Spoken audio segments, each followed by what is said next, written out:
Channel Mahalakshmi की ओर से आप सबको सादर जय जय। मीठे बोले में आपके साथ आए आज आपके हजारों रुपए के जेब की खर्च की बचाने की बात। जी हाँ, लड़के की शादी नहीं हो रही है, कुंडली नहीं मिल रही है, मंगल भारी है, कुछ और भारी है, गुड़ नहीं मिलते हैं, ऐसी बातें करते हैं और हमारे लड़के की उम्र निकल जाती है, लड़की उम्र जाती है। पर आज हम बात करें आपसे मुनिश्री प्रमाण सागरी से पते की बात।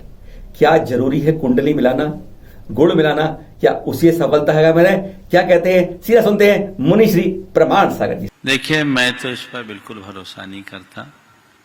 मैंने ऐसे अनेक उदाहरण देखे हैं जिनके 36 गुण मिले हैं और 36 का आंकड़ा है। और बहुतों को ऐसों को भी देखा है जिनने कुंडली नहीं मिलाई पर जीवन की कुंडली मिल रही है और शानदार पारी चल रही है। शायद भल्लू काका की भी यही स्थिति, बिना मिलाए शादी की और शादी की 50 साल की शानदार पारी, अभी 50 हो गए पूरे, बाकी है 50 पार कर चुके और शानदार चल रहा है। तो ये उदाहरण है। तो कहने और अभी दोनों नॉट आउट है, बढ़िया चल रही। तो ये चीजें हैं, तो इन पर मैं तो विश्वास नहीं करता। अब जिनका मनोबल कमजोर है वो विश्वास करते हैं। उन चक्करों में कई लोगों को मैंने देखा, अच्छे अच्छे संबंधों को छोड़ देते हैं। ये एक प्रकार की कमजोरी है। मेरा मानना है कि आज के दिन में तो जन्म कुंडली प्रासंगिक है ही नहीं।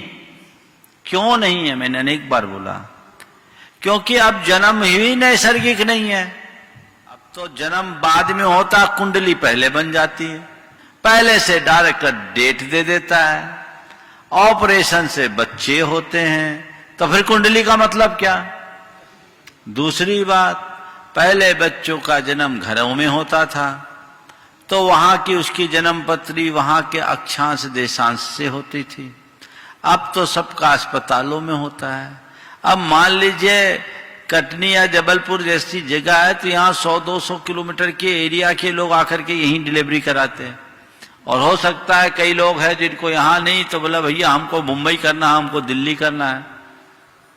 अब वहां आदमी जन्म लेगा तो व्यक्ति कटनी का था और उसकी डिलीवरी दिल्ली में हो रही है, तो जन्म पत्री तो दिल्ली के बनेंगे। तो ये स्वाभाविक कहां हुआ? हाँ, कोई व्यक्ति स्वाभाविक तौर से कहीं यात्रा पर जाए और वहां उसका जन्म हो जाए तो वहां से जन्म पत्री बने, कोई दिक्कत नहीं। लेकिन इस तरह अपने चॉइस से ऐसे स्थानों का चयन करना। फिर दूसरी बात, मान लीजिए 1 तारीख में, एक दिन में अगर एक शहर में 1000 बच्चों का जन्म हुआ, मान लो 100 बच्चों का भी जन्म हुआ, एक टाइम पर अगर 100 बच्चों का जन्म हुआ है तो 100 का अक्षांश देशांश मिलाकर उनका इष्टकाल निकाला जाएगा, तो सबका एक सा बनेगा। अगर उसी टाइम ड्यूरेशन में हुआ है तो सबकी जन्म पत्री एक हो गई। हाँ, सबकी जन्म पत्री एक हो गई। हाँ, एक बता रहा हूं, अभी आ रहा हूं आगे। सबकी जन्म पत्री एक हो गई। अब जन्म पत्री में इतना दिमाग लगाने की क्या बात? अभी नीचे से कह रहे हैं देव कुमार जी कि वो पंडित लोग अपनी कुंडली नहीं मिलाते हैं। वो तो है ही ऐसा काम। अपनी कुंडली क्यों मिलाए? उनको पता है ज्योतिष है सही, लेकिन अब अप्रासंगिक हो गया। और ये बताओ, कर्म के आगे किसका योग चलता है? रामचंद्र जी का विवाह कितने अच्छे मुहूर्त में किया गया था और विवाह के बाद ही पासा पलट गया। कहाँ है मुहूर्त? सब धरा रह गया। इसलिए कहते हैं कर्म गति तारे ना ही टरी, योगी वशिष्ठ सम ज्ञानी पंडित वच बच लगन धरी, कर्म गति तारे ना ही टरी।